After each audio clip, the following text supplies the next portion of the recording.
Christophe Bordet. On ne redoute pas le labeur, pour le pire, pour le meilleur. La terre est au fond de nos cœurs, car nous sommes agriculteurs. Les vraies voix sur Sud Radio, on va mettre les mains non pas dans le cambouis mais dans la terre. Ce soir, le ministre de l'Agriculture Didier Guillaume a appelé les Français confinés chez eux et qui n'ont pas d'activité à rejoindre la grande armée des agriculteurs pour faire face à la crise du coronavirus et à ses conséquences comme le manque de main-d'œuvre. Tiens, par exemple, 200 000 postes à pourvoir, a-t-il dit. Et on vous pose cette question, coronavirus, êtes-vous prêt à aider les agriculteurs? 0826 300 300. Et puis Philippe Rossi, eh bien, vous rentrez en scène, si je puis dire, sur les réseaux sociaux. Eh oui, les réseaux sociaux, Twitter, Facebook, c'est très partagé et pour le moment, c'est le non qui l'emporte, mais un petit non à 56%. Sud Radio, les vraies voix. Le débat est ouvert. Notre invité Jean-Claude Veillez, j'espère que je prononce bien votre nom, Jean-Claude. Je suis pas sûr à 100%, hein. Confirmez-moi, on dit bien Veillez. Jean-Claude Veillez, est-ce qu'il est là? Jean-Claude Veillez est parti, il va revenir, il est au téléphone. Bon, alors, on va faire un petit tour de table avec nos vraies voix, bien évidemment. Philippe Bilger, tout d'abord, 56% des personnes que l'on interroge sur Sud Radio disent « Nous, non, on n'ira pas mettre les mains dans la terre pour aider les agriculteurs, comme le demande le ministre de l'Agriculture face à cette crise du coronavirus. » Vous en pensez quoi? Vous comprenez que beaucoup de Français se disent « Mais c'est n'importe quoi ». Ben Christophe, elles sont sincères ces personnes parce que évidemment si on m'avait posé la même question j'aurais répondu de la manière suivante: si j'étais compétent, si j'apportais quelque chose, si je n'avais pas autre chose à faire et si, eh bien j'irais bien sûr, donc ça, et si surtout je ne mettais pas en péril l'intégrité des autres. Et donc comme toutes ces conditions sont absurdes, je ne peux pas les réunir. Je dirais comme nos amis auditeurs que je n'irai pas, bien sûr. Chloé Nabédian, quel est votre sentiment par rapport à cette idée? Est-ce que ça vous paraît un peu saugrenu de la part du ministre? Je pense que le vrai souci, c'est avant tout un problème de communication. C'est vrai qu'on a du mal à comprendre pourquoi on nous demande de sortir pour faire ce travail-là, alors qu'on nous dit depuis le début qu'il faut au contraire rester confiné et que même les sorties, pour faire un peu de sport ou sortir les enfants restent quand même risqués. Après, il y a une réalité, c'est qu'il y aura des grands problèmes d'approvisionnement au niveau de ces matières premières, au niveau de ces ressources, et qu'aujourd'hui les agriculteurs vont beaucoup souffrir de la situation, notamment avec la fermeture des marchés, et qu'il y a besoin aujourd'hui de les aider. Il y a eu la fermeture des frontières et c'est peut-être aussi quelque part une sorte d'effort de guerre aujourd'hui que d'aller sur le terrain, sachant que la présidente de la Fédération nationale des syndicats d'exploitants agricoles a affirmé qu'il pouvait vraiment mettre en place des mesures de sécurité et de distance nécessaires. Donc quelque part, c'est un peu notre contribution pour que tout le monde en France puisse avoir accès à de la nourriture d'ici cet été aussi, parce qu'il faut que les plans arrivent maintenant chez les exploitants pour qu'on puisse avoir aussi des fruits et légumes cet été. Je pense notamment aux tomates, aux aubergines, etc. Oui, absolument. Docteur Dorido, est-ce que vous comprenez quand même un petit peu ce qu'a dit le ministre tout à l'heure, ou bien vous dites c'est vraiment, franchement, se fiche de nous? Alors je trouve qu'effectivement le ministre se fiche vraiment du monde. Ça me rappelle, vous savez, les copains de Pol Pot, vous savez, les Khmers rouges au Cambodge, qui ont décidé un jour de mettre tous les intellectuels dans les champs. Ça a fait des millions de morts, cette histoire. Dès que vous portiez des lunettes ou que vous étiez quelqu'un qui travaillait avec votre tête, il fallait absolument aller dans les champs. Je trouve que vraiment cette démarche, en plus de faire froid dans le dos, est très irrespectueuse. La chose à faire, c'est de tester. Irrespectueux, pas forcément irrespectueux. Vous pourriez très bien y aller. C'est pas parce que vous êtes médecin chargé ou en charge des questions, on va dire, psychiatriques ou psychologiques, pardon, que vous ne pouvez pas aller donner un coup de main à un agriculteur. Je l'ai entendu dire, écoutez, vous êtes coiffeur, vous n'avez pas de boulot, allez donc ramasser des fraises. Je trouve ça extrêmement irrespectueux. La chose à faire, si la France n'était pas un pays du tiers-monde, c'est de tester évidemment les ouvriers agricoles qui font ça chaque année, parce que 200 000 personnes, ce n'est pas un problème récurrent. C'est parce que là, pour le coup, cette main-d'œuvre, bien sûr exploitée d'ordinaire, eh bien là, elle n'est pas disponible à cause des problèmes sanitaires, alors que la seule chose à faire, c'est de tester les gens et de s'en donner les moyens pour que chacun puisse travailler en toute sécurité. Et je trouve ça absolument honteux de dire, écoutez, vous êtes coiffeur, vous n'avez pas de boulot, allez donc ramasser des fraises, rendez-vous utile. Je trouve ça, je maintiens, très irrespectueux et complètement irresponsable au moment même où le Premier ministre demande de ne pas s'éloigner de plus d'1 kilomètre de chez soi et pas plus d'1 heure chaque jour. Non, mais c'est vrai que c'est assez lunaire hein, quand même. C'est vrai lunaire, comme déclaration. C'est assez lunaire. Je suis assez d'accord avec vous. En attendant d'avoir au téléphone, je l'espère, Jean-Claude Véliez, qui est producteur de fromage de chèvre et secrétaire national du MODEF, qui est le syndicat des petits exploitants agricoles, des exploitations familiales en tout cas. Eh bien, je vous propose d'écouter justement ce qu'a dit le ministre ce matin. Mot pour mot, on y va, on écoute. Aujourd'hui, il y a possibilité d'avoir 200 000 emplois directs ce mardi matin qui peuvent aller dans les métiers de l'agriculture. Donc moi, je veux lancer un grand appel à l'armée de l'ombre, un grand appel aux femmes et aux hommes qui aujourd'hui ne travaillent pas. Un grand appel à celles et ceux qui sont confinés chez eux, dans leur appartement, dans leur maison. À celles et ceux qui sont serveurs dans un restaurant, hôtesses d'accueil dans un hôtel, aux coiffeurs de mon quartier, à celles et ceux qui n'ont plus d'activité. Et je leur dis, rejoignez la grande armée de l'agriculture française. Voilà, si vous êtes coiffeur, allez donc effectivement ramasser des fraises ou cueillir des asperges. C'est vrai que c'est assez impressionnant parce qu'on n'imagine pas ça dans la bouche d'un ministre de l'Agriculture, un peu responsable à mon avis. Je vois pas très bien comment quelqu'un qui, par exemple, ne sait même pas planter quoi que ce soit va aller planter des légumes, par exemple. Comment quelqu'un qui n'a jamais touché un tracteur va aller conduire un tracteur. Tout ça me paraît quand même complètement fou. Exactement. Après, je peux comprendre l'idée de base qui est de dire bon bah le système est en difficulté, il faut aider nos agriculteurs parce qu'ils nous nourrissent. Non mais on peut l'entendre ça, Bilger, il faut aider les agriculteurs parce qu'ils nous nourrissent. Donc voilà, Christophe, on peut l'entendre ça, effectivement.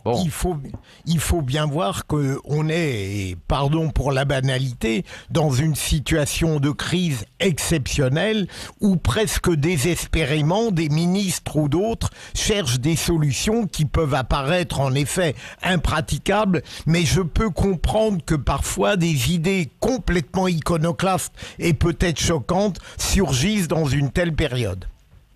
Allez, antenne ouverte, 0826 300 300, antenne ouverte sur Sud Radio, on vous écoute, vous avez la parole. Sud Radio, les vraies voix. Prenez la parole. Paul du Lot-et-Garonne est avec nous, bonsoir Paul. Oui, mais bonsoir à tous, bonsoir vraies voix. Merci beaucoup d'être avec nous, Alors vous êtes agriculteur, justement, vous produisez quoi vous ? Ben nous, on produit des fraises, justement. Bah, c'est la saison, là, ça y est, c'est parti. C'est la saison, bah, on a une saison de fraises, et c'est vrai qu'on est en décalage un peu avec le reste de la population qui pense, lui, à sa survie sanitaire face à cette crise du coronavirus, et nous, on est en survie économique. Oui. Alors tout d'abord, quelles mesures vous, Paul, vous avez prises dans votre exploitation pour lutter entre guillemets contre le coronavirus ? Est-ce que, je sais pas, vous avez des gants pour travailler en règle générale, j'imagine, mais... Oui, on a des gants à disposition. On a surtout du gel hydroalcoolique pour se laver souvent les mains. On a mis des visières, visières de débroussaillage transparentes à chaque salarié. Ça a été une demande forte. Donc on les a équipés comme ça, ce qui fait qu'ils sont isolés les uns des autres. En cas de postillon ou autre, chacun est derrière sa visière, ça se passe très bien. Et on arrive à travailler quasi normalement. Le seul bémol qu'on a, c'est qu'on expédie nos fraises et qu'on ne sait pas si les consommateurs, avec cette crise sanitaire et ce risque de mort qu'on nous annonce tous les jours, est-ce qu'ils ont vraiment envie d'aller acheter des fraises dans les supermarchés, quoi. C'est toute la question. Vous pensez quoi, avant de parler de la distribution aux consommateurs, vous pensez quoi des propos du ministre de l'Agriculture ce matin qui dit en fait vous êtes coiffeur, vous êtes à l'arrêt, vous êtes chez vous, vous faites un autre métier, peu importe, allez donc aider les agriculteurs. C'est possible pour vous ça ou ça relève du pur délire ? Je pense que c'est dans la lignée du discours de Macron, on est en guerre. Si on est en guerre, on doit mobiliser le maximum de monde, y compris pour nourrir les gens. Maintenant, je trouve que c'est un peu excessif parce que je pense qu'il faut faire appel au volontariat. Moi, je pense qu'en France, on a des gens qui sont responsables, il y a des gens qui aiment ce pays, qui sont prêts à se retrousser les manches et que peut-être que dans nos zones de production, on a des gens qui peuvent venir nous aider. Mais je pense que c'est du volontariat rémunéré. Hein. Mais je pense pas qu'il faille vraiment donner des leçons à tout le monde. Je pense qu'il faut arriver à convaincre les gens. Moi, je suis plus pour la persuasion que pour la... Voilà. Je pense qu'il faut persuader les gens qu'ils ont une utilité dans cette période où ils servent peut-être pas à grand-chose chez eux. Maintenant, on ne peut pas obliger les gens à venir ramasser les fraises chez nous. Moi, j'ai fait le pari du personnel local, ce qui fait que ça me coûte beaucoup plus cher en taux horaire que beaucoup de mes collègues. Maintenant, moi, j'ai mon personnel pour ramasser les fraises. Voilà. Paul, vous restez avec nous quelques minutes dans Les Vraies Voix sur Sud Radio. La suite de notre débat dans un instant. Le ministre de l'Agriculture, Didier Guillaume, appelle les Français confinés chez eux et qui n'ont pas d'activité à rejoindre la grande armée des agriculteurs pour faire face à la crise du coronavirus et à ses conséquences, comme le manque de main-d'œuvre. Donc, 200 000 postes à pourvoir, dit-il. On vous pose cette question, coronavirus, êtes-vous prêt à aider les agriculteurs? 0826 303. Les Vraies Voix sur Sud Radio. Bonjour à tous si vous nous rejoignez bien évidemment. Antenne ouverte, 0826 300 300. On vous accompagne. Vous êtes confinés à la maison comme nous. Eh bien, venez mettre votre grain de sel dans Les Vraies Voix. Tiens, notre débat. Le ministre de l'Agriculture, Didier Guillaume, appelle les Français confinés chez eux et qui n'ont pas d'activité à rejoindre la grande armée des agriculteurs pour faire face à la crise du coronavirus et à ses conséquences, comme le manque de main-d'œuvre. 200 000 postes à pourvoir, dit-il. On vous pose cette question, coronavirus. Êtes-vous prêt à aider les agriculteurs? 0826 300 300. Et les réseaux sociaux, mon cher Philippe Rossi, ça donne quoi? Et les réseaux sociaux, où ça bouge beaucoup, hein, c'est très partagé entre le oui et le non. C'est toujours le non qui l'emporte, mais qui baisse un petit peu. Non à 53%. Jean-Claude Véliez est avec nous, bonsoir. Bonsoir. On vous avait perdu, on ne savait pas où vous étiez, bref, on n'avait pas le bon numéro, enfin, etc., etc. Heureusement, on vous a retrouvé, c'est le principal. Vous êtes producteur de fromage de chèvre et secrétaire national du syndicat agricole, le MODEF, le mouvement de défense des exploitants familiaux. Alors, j'avais une première question à vous poser. On a entendu, avant que vous arriviez, les propos du ministre de l'Agriculture ce matin. Avant d'aller sur ce débat, sur le fait de savoir si tout le monde ou n'importe qui peut aller sur des travaux agricoles en quelque sorte. Est-ce que vous demandez ce soir, comme d'autres d'ailleurs, parce que d'autres syndicats commencent à le demander, un dépistage systématique de la main-d'œuvre agricole et de ceux qui assurent la chaîne alimentaire? Ça va de soi, c'est tout à fait normal. À partir du moment où on va demander aux gens de venir nous aider à cueillir les fruits, à ramasser les légumes, à travailler pour l'agriculture, mais ça on en reparlera après parce que c'est pas n'importe comment non plus qu'il faut le faire. Oui, il faut un dépistage systématique. Il faut pas mettre en danger les gens qui vont venir et il faut pas mettre en danger non plus les paysans. Le problème, c'est que comme vous le savez, les tests, c'est pas pour tout le monde. C'est là où j'ai le doute qui me vient, puisque je suis en train de suivre actuellement ce qui se passe à Marseille, et j'ai du mal à comprendre qu'hier, il y avait 1200 personnes... Avec le professeur Raoult. Voilà, il y a exactement 1200 personnes se sont fait dépister, aujourd'hui encore 700 personnes se sont fait dépister, et il paraît qu'on manque de tests, alors je comprends pas tout. Ouais. Non, mais c'est vrai que ça pose question, et en tout cas, ce qui est sûr, c'est que le gouvernement n'a pas souhaité qu'il y ait un test à grande échelle. Là, c'est de la responsabilité du professeur Raoult qui a pris le taureau par les cornes. Alors, on peut toujours le critiquer ou pas. En tout cas, il a pris cette décision, il l'assume, et on en débattra d'ailleurs tout à l'heure après 18h, parce que les médecins libéraux de Provence-Alpes-Côte d'Azur ne sont pas du tout d'accord avec lui sur un certain nombre de choses. Donc, on aura l'occasion d'en parler. Pour revenir à notre sujet sur finalement tous ceux qui sont chez eux confinés, qui ne font rien, qu'ils soient coiffeurs ou n'importe quel autre métier, le ministre de l'Agriculture qui leur dit allez donc dans les champs, aider les agriculteurs parce qu'à cause du coronavirus il y a un manque de main d'œuvre. Déjà, vous avez envie de répondre quoi au ministre de l'Agriculture, Didier Guillaume? Alors je vais lui répondre qu'il a fait un bon coup de com', il a joué son rôle, il a communiqué. Maintenant, à partir du moment... La preuve, on en débat, voyez-vous, alors. À partir du moment où les gens sont confinés, comment voulez-vous qu'ils puissent se déplacer pour faire 200, 300 ou 400 km pour aller aider les collègues agriculteurs? Moi, j'ai du mal à comprendre. Maintenant, si on part sur le fait que, éventuellement, on essaye de trouver des gens sur le plan cantonal, sur le plan départemental, sur le plan régional, qu'on aide les agriculteurs qui vont les embaucher à pouvoir payer ces gens-là, parce que ces gens-là vont être payés au-dessus de ce que normalement les gens du Portugal ou d'Espagne viennent, moi je dis pourquoi pas, parce que le problème il est là aussi. c'est que la main-d'œuvre française est beaucoup plus chère que la main-d'œuvre étrangère quand elle vient ramasser des légumes. Mais il faut appeler un chat un chat. Hein. Ça va pas plaire à tout le monde ce que je suis en train de dire, mais c'est la réalité. Non, mais c'est une réalité, effectivement. Je ne sais pas si Paul, qui était avec nous il y a quelques instants, qui est producteur de fraises dans le Lot-et-Garonne, est toujours avec nous. Il est parti. Bon, mais très bien. Non, parce que tout à l'heure, il disait, lui, justement, que finalement, lui, il avait fait le choix de n'utiliser et de prendre que de la main-d'œuvre locale, ce qui lui coûtait plus cher. Il nous l'a dit, évidemment, tout à l'heure, ça lui coûtait plus cher. Et c'est vrai que là, pour remplacer cette main-d'œuvre étrangère, il faudra dépenser plus, bien évidemment. Alors, tiens, je ne sais pas si vous connaissez notre ami restaurateur Xavier de Namur, qui est chez lui en ce moment. Xavier, il est en Occitanie et il a posté tout à l'heure, puisque ses restaurants sont fermés, donc il a le temps, il pourrait aller cueillir des fraises d'ailleurs. Il a posté tout à l'heure une petite vidéo après la prestation du ministre de l'Agriculture.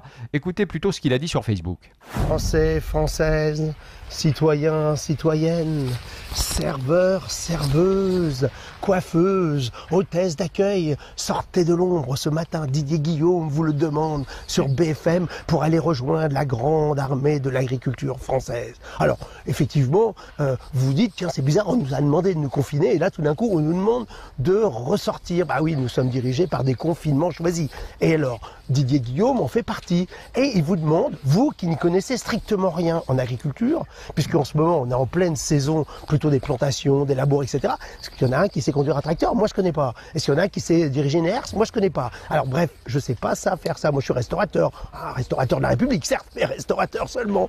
Et purement restaurateur. Comme beaucoup de mes serveurs, de mes cuisiniers, tout ça. On n'y connaît rien. Alors, à la rigueur, on serait au mois de fin mai, juin, juillet, on pourrait aller dire d'aller aider pour les récoltes, pour aller ramasser les fruits et légumes. Mais là, je vois pas comment on va faire. Et puis surtout, on nous a dit de pas broncher, de rester à la maison, qu'il fallait des autorisations très très spécifiques pour sortir. Qui va nous les donner? Les agriculteurs? Comment on les contacte? Les boîtes d'intérim? Comment? Et parce que Voilà, ça c'est les propos de notre ami restaurateur qui vient de temps en temps dans Les Vraies Voix, Xavier de Namur. C'est vrai que ça pose beaucoup de questions, évidemment, hein, ce qui a été dit ce matin par le ministre de l'Agriculture. Est-ce que vous pensez, vous, tout d'abord, puisque vous êtes toujours avec nous, que la concurrence espagnole et italienne, malgré le confinement, cette concurrence continue, rien n'est fait pour l'amoindrir. Est-ce que vous pensez que le ministre aurait mieux fait de s'attarder là-dessus plutôt que sur le fait d'envoyer des gens qui sont confinés au travail? Ah oui, tout à fait. Il faut savoir qu'aujourd'hui, la France ne produit que 70% de sa consommation, car la grande distribution privilégie les importations pour justement casser les prix. Cette politique d'import fait suite à la suppression des frontières de l'intérieur de l'Union européenne, à l'ouverture des marchés européens aux pays tiers, notamment les traités de libre-échange. Donc vous pensez bien qu'il ne va pas remettre tout en cause, le ministre. Donc il essaye par un point de com d'essayer de mettre un peu de comment je pourrais dire ça, j'arrive même pas à trouver le terme tellement que sa communication est bête. On ne peut pas. Elle est bête, sa communication est bête.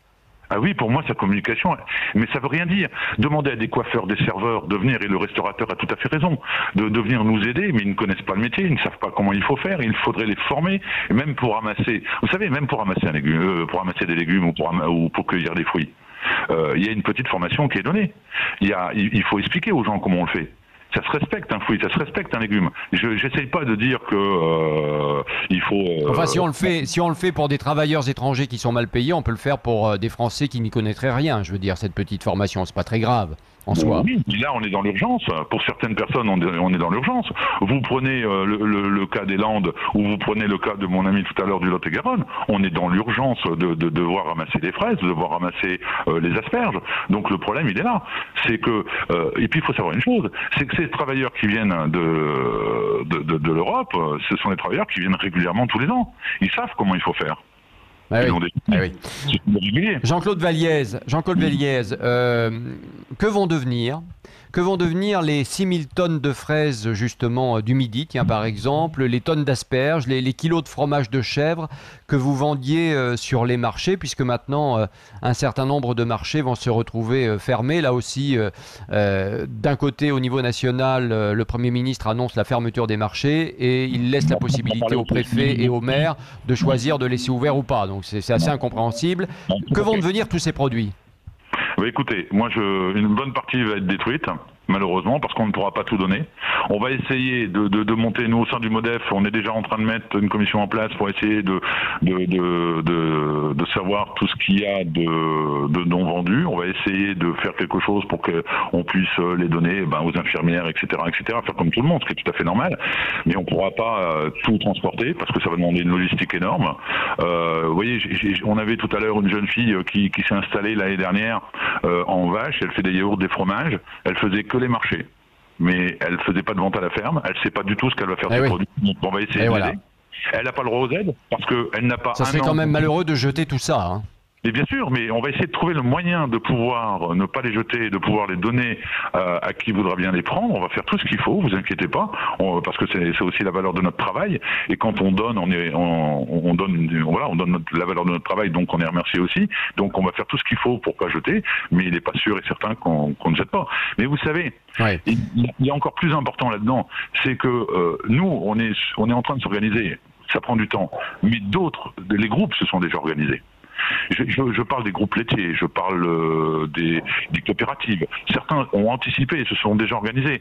J'ai certains éleveurs qui ont reçu des courriers comme quoi les laiteries allaient ramasser un peu moins de lait et qu'il fallait s'attendre à une baisse de prix.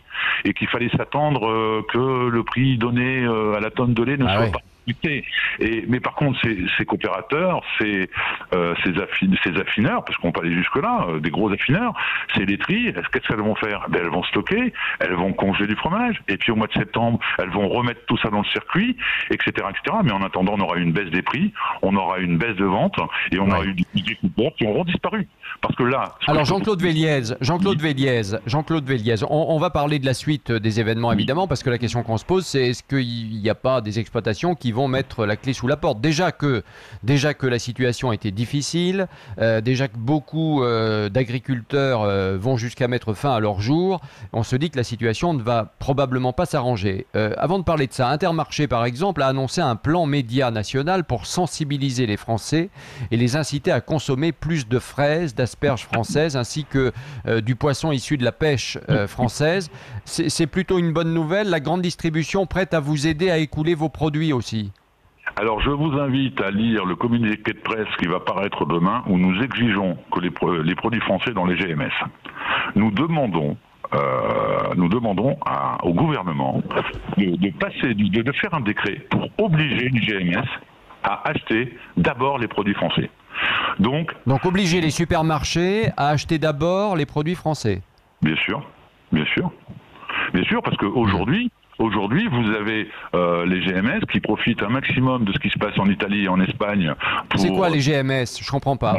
Les moyennes surfaces. Les grands, voilà, d'accord. Oui, tout à fait.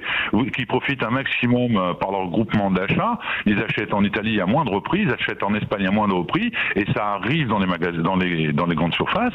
Et nous, les agriculteurs, ils restent avec leurs fraises, leurs asperges, etc., etc. Donc, on voudrait que l'État prenne ses responsabilités et dise, OK, messieurs, on vous a aidé avec telle aide. Donc, maintenant, aidez notre agriculture. Il faut que votre magasin soit rempli à 50% minimum, voire 70% minimum de produits français. Jean-Claude Véliez, dernière question. Beaucoup d'exploitations familiales, on le disait, risquent de ne pas se remettre de cette crise. Quelles sont vos craintes ? Mes craintes, c'est déjà les jeunes qui se sont installés il y a 1 an ou 2 ans.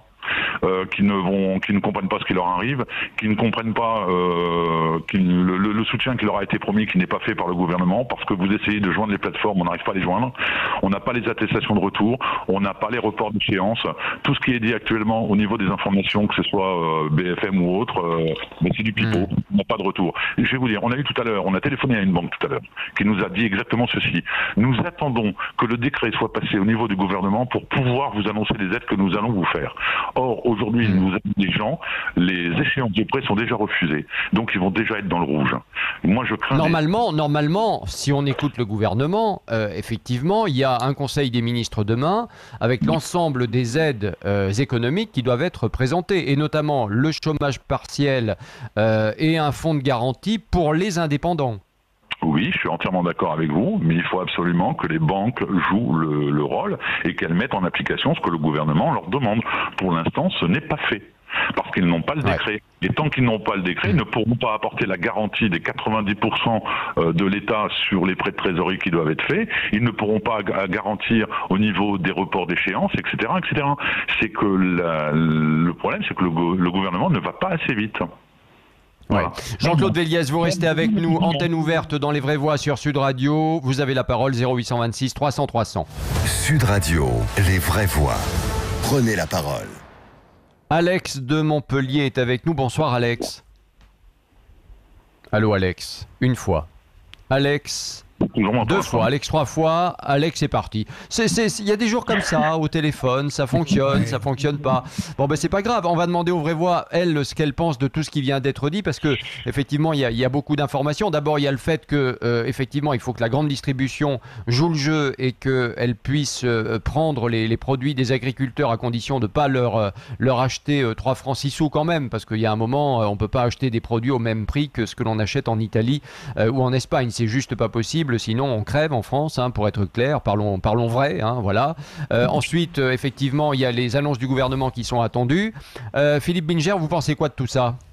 Ben écoutez Christophe, moi qui ne suis pas un spécialiste de tous ces sujets, j'ai trouvé limpide l'explication de notre dernier interlocuteur qui a demandé un décret d'urgence pour que les banques aident et surtout pour que de manière aberrante, on n'aille pas se fournir au moindre prix dans des pays étrangers alors que nos agriculteurs, nos commerçants, nos industriels sont démunis. Je trouve qu'il faut un peu de bon sens, même si elle s'accompagne probablement d'une autorité obligatoire. Là, franchement, il faut le faire. Est-ce que je peux réagir ?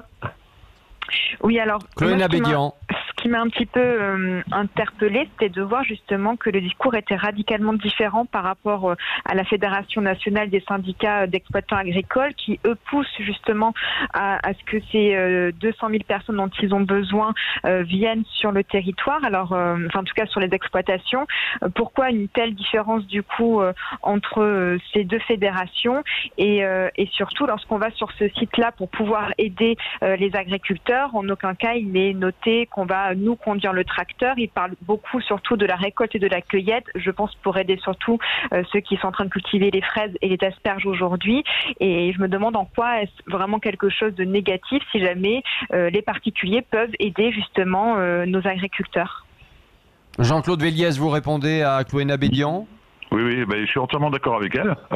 Il faut aider nos agriculteurs au niveau des asperges et des fraises. On leur demande pas de conduire les tracteurs. Là-dessus, je suis entièrement d'accord avec vous. Mais la seule chose que je voudrais, c'est ce qu'on disait tout à l'heure. Je pense qu'il faudrait un dépistage systématique et qu'il faudrait les mettre à l'abri, aussi bien d'un côté que de l'autre. Mais il faut surtout recruter sur le plan de son village, de sa ville, de son canton et de son département. Au niveau local, quoi. Ouais. Il faut recruter au niveau local. Et c'est là-dessus que j'insiste. Merci Jean-Claude Véliès du MODEF d'avoir été avec nous dans Les Vraies Voix sur Sud Radio. La fin de notre